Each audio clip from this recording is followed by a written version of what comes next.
నమస్కారం. నిన్న పాల్గొన్న నియోజకవర్గం భీమ్గల్ మండల కేంద్రంలో జరిగినటువంటి చెక్కుల పంపిణీ కార్యక్రమంలో గౌరవ ఎమ్మెల్యే ప్రశాంత్ రెడ్డి గారు మరియు టిఆర్ఎస్ పార్టీ యొక్క కార్యకర్తలు లీడర్లు వాళ్ళు వివరించిన తీరును పాల్గొన్న కాంగ్రెస్ పార్టీ తీవ్రంగా ఖండిస్తూ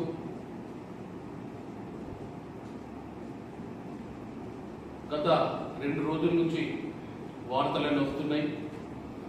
ఏ విధంగానైనా ఈ ప్రోగ్రామ్ని డిస్టర్బ్ చేయాలా, గుండాలందరూ కూడా ప్రేరేపిస్తూ ప్రశాంత్ రెడ్డి మరి వారి తమ్ముడు ప్రేరేపిస్తున్నట్టుగా మా దృష్టికి వచ్చింది.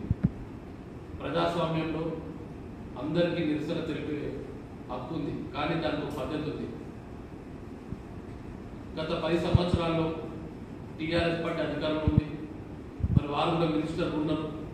ఏనాడైనా కాంగ్రెస్ పార్టీ కానీ ఇంకా ఏ ఇతర పార్టీ అయినా ఈ విధంగా ఎక్కడైతే ప్రభుత్వ కార్యక్రమాలు జరుగుతాయో అక్కడ ఖర్చుని ఈ విధంగా నిరసన తెలిపి గుండాకి చేసారో ఒక్కసారి ప్రశాంత్ రెడ్డి గారు ఆలోచిస్తే బాగుంటుంది. క్యాబినెట్ మంత్రులు కూడా చూడకుండా వారు వచ్చే క్రమంలో వారి మీద దాడి చేసే ప్రయత్నం చేసిన దాన్ని మేము కాంగ్రెస్ పార్టీ తీవ్రంగా ఖండిస్తుంది.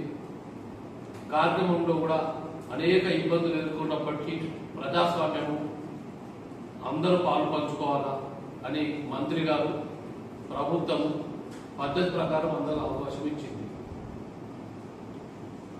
కార్యక్రమం జరుగుతున్నంతసేపు ఏ విధంగా కార్యక్రమాన్ని డిస్టర్బ్ చేయాలా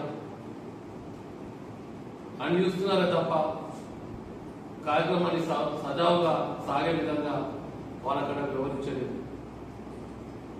ప్రశాంత్ రెడ్డి గారు 10 ఏళ్ళ అధికారంలో ఉండి ఆయనకు అన్ని తెలుసు, కానీ ఇంత నీచంగా ప్రవర్తించడం, ఒక గుండాలను తయారు చేసి పెట్టిన వాళ్ళు ఈ 15 ఏళ్ళ నుంచి కాంగ్రెస్ పార్టీ ఈరోజు అధికారంలోకి వచ్చి ఇప్పటి వరకు కూడా మీ గుండాల మీద ఎవరి మీద కూడా కేసులు పెట్టాలని మా ప్రభుత్వం మా పార్టీ ప్రేరేపించలేదు. కానీ ఇప్పుడు మేము ప్రభుత్వాన్ని డిమాండ్ చేస్తున్నాం, ఎవరైతే ఈ గుండాలు నిన్న దాడి కార్యక్రమం పాల్పంచుకున్నారో వాళ్ళందరి మీద తక్షణమే అత్యాయత్నం కేసు నమోదు చేసి వాళ్ళందరినీ కూడా రిమాండ్ చేయాలని కాంగ్రెస్ పార్టీ డిమాండ్ చేస్తున్నది.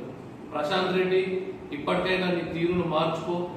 అనవసరంగా పాల్గొన్న నియోజకవర్గం మేము ప్రతిపక్షంలో ఉన్నది కూడా నీకు విజ్ఞప్తి చేస్తుంటే డిమాండ్ చేస్తుంటే నువ్వు గుండాగిరి చేయకు, పాల్గొండలో అశాంతి నెలకొల్పకు, ఈ గంజాయిని చేసే వ్యాపారస్తులను పెంపొందించకని ఆ రోజు మేము డిమాండ్ చేస్తుంటే మీరు అధికారంలో అయినప్పుడు కూడా ఇప్పటికి కూడా మీ వ్యవహారంలో ఏమీ మార్పు వచ్చినట్టు మాత్రం కనిపిస్తలేదు. ఇంకా మీరు అధికారం ఉంటున్నారు అంటే 15 ఏళ్ళ నుంచి ఈ ప్రజాపాలన భాగంగా ఎవరిని అరెస్ట్ చేయకపోవడం తప్పని మీరు భావిస్తున్నట్టయితే మీరు గతంలో ఏ విధంగా చేసారో మీకు తెలుసు. గతంలో మంత్రి కాన్స్టిట్యూన్సీకి వస్తే ప్రివెంటివ్ అరెస్ట్ కింద పొద్దున ఉదయాన్నే 4 గంటలకు వచ్చి కాంగ్రెస్ పార్టీ ఇతర కార్యకర్తలన్నీ మీరు అరెస్ట్ చేసేవారు. కానీ ఈ రోజు 15 నెలల్లో ఏ కార్యకర్త కూడా ప్రివెంటివ్ అరెస్ట్ కింద కాంగ్రెస్ పార్టీ పాల్గొన్న చేయకపోవడమే తప్పైతే మీరు చేసిన దౌర్జన్యానికి తప్పక మీరు ఫలితం అనుభవిస్తారని చెప్పి నేను మీకు తెలియజేస్తూ నీవెవరం మార్పు రాకపోతే నీకే భౌతిక దాడులు కాదు మాకు కూడా భౌతిక దాడులు చేసేటువంటి శక్తి ఉన్నది. అయినప్పటికీ ఓర్పుతో నేర్పుతో మనము పాల్గొండలో ప్రజాస్వామికబద్ధంగా అశాంతి నెలకొల్పొద్దు, శాంతితోని ప్రజలందరూ అన్నదమ్ములా ఉండాలనే ఉద్దేశంతో ఈరోజు వివరిస్తున్నాం. ఇంకా ముందు నీ వ్యవహారంలో మార్పు రాకపోతే ఫలితాన్ని తప్పక అనుభవిస్తారని చెప్పి మీకు తెలియజేస్తున్నాం, హెచ్చరిస్తున్నాం. ధన్యవాదాలు. మీ కార్యకర్తలు మీ లీడర్లు బార్ల తాగొచ్చి ఏ విధంగా భౌతిక దాడులు చేసిండ్రు, భౌతిక దాడులకు ఎవరైతే ప్రేరేపించిండ్రో అవన్నీ కూడా వీడియో రికార్డ్ అయినట్టు మా దృష్టికి వచ్చింది.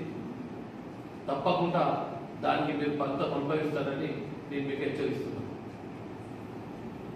పోలీసులే దానికి ప్రత్యేక సాక్ష్యం, వాళ్ళే అన్ని రికార్డింగ్ కూడా చేసినట్టు మా దృష్టికి వచ్చింది. ఈ విషయాన్ని ప్రభుత్వం తప్పక పరిశీలిస్తారని ఆశాభావం వ్యక్తం చేస్తుంది. ఈ కార్యక్రమం జరుగుతున్నంతసేపు కూడా ఏ విధంగా డిస్టర్బ్ చేయాలా, లాస్ట్ కార్యకర్తలు కాంగ్రెస్ కార్యకర్తలు ఒకవేళ తెచ్చిపోకపోతే పోలీసులను రెచ్చగొట్టి మీరు కార్యక్రమాన్ని డిస్టర్బ్ చేసినట్టుగా అక్కడ కనిపిస్తుంది. దాంట్లో భాగంగా మా కార్యకర్తలు సాధనతో ఉంటే పోలీసులను రెచ్చగొట్టి పోలీసుల మీద ఉష్కే రాళ్లతో కొట్టి పోలీసులను లాఠీ చార్జ్ చేసేంత ప్రేరేపించారు మీరు. ఇది ఎంత మంచిది ఒకసారి ఆలోచించుకోండి. వీళ్ళ పార్టీ మేమే లాఠీ చార్జ్ చేయాలనుకుంటే, మేమే మిమ్మల్ని రానియద్దనుకుంటే, మా ప్రభుత్వమే మిమ్మల్ని పక్కన పెట్టాలనుకుంటే ఈ కార్యక్రమం మొదటి రానిచ్చేవారు కాదు. కార్యక్రమం సజావుగా సాగిపోయింది. ఇబ్బంది ఉన్నప్పటికీ మా పార్టీ కార్యకర్తల స్థానంతో ముందుకెళ్లి ప్రోగ్రాం డిస్టర్బ్ చేయొద్దు, ప్రభుత్వాన్ని బద్నాం చేయొద్దని స్థానంతో ఉంటే నీ గుండాలు, నీ దొంగలు, నీ దౌర్జన్య కాండలు గతంలో కూడా గత ప్రభుత్వంలో కూడా నువ్వు ఏ విధంగా దౌర్జన్యం అందరికీ తెలిసిందే. వాళ్ళందరూ ఈరోజు ఈ కార్యక్రమాన్ని ఎలాగైనా డిస్టర్బ్ చేయలేరు. చివరికి పోలీసుల భౌతిక దాడి చేసి పోలీసులను రెచ్చగొట్టి పోలీసుల ఇసుకతో తల్లి చివరకు లాఠీచార్జ్ చేసే దిశగా ఈ కార్యక్రమాన్ని మళ్లించిందంటే మీకు ఎంతవరకు మంచిదో ఏమైతుందో ఒక్కసారి మీరు ఆలోచించుకోండి. ప్రశాంత్ రెడ్డి గారు ఇప్పటికైనా మార్పు తీసుకొస్తారని ముందు మంచిగుంటూ ఎంకకెళ్ళి రెచ్చగొట్టే విధానం నుంచి బయటకు రండి. రెచ్చగొట్టే విధానం నుంచి బయటకు వచ్చి మీకు ప్రజలకు సేవ చేసే అవకాశం మళ్ళొకసారి ఇచ్చే ప్రజలకు సేవ చేయండి, నిరసన కార్యక్రమాలు చెప్పండి. కానీ ఇట్లా గుండాయుధం నుంచి మానుకోవాలని రెండు చేతుల నుంచి మీకు విజ్ఞప్తి చేస్తున్నానండి. ధన్యవాదాలు.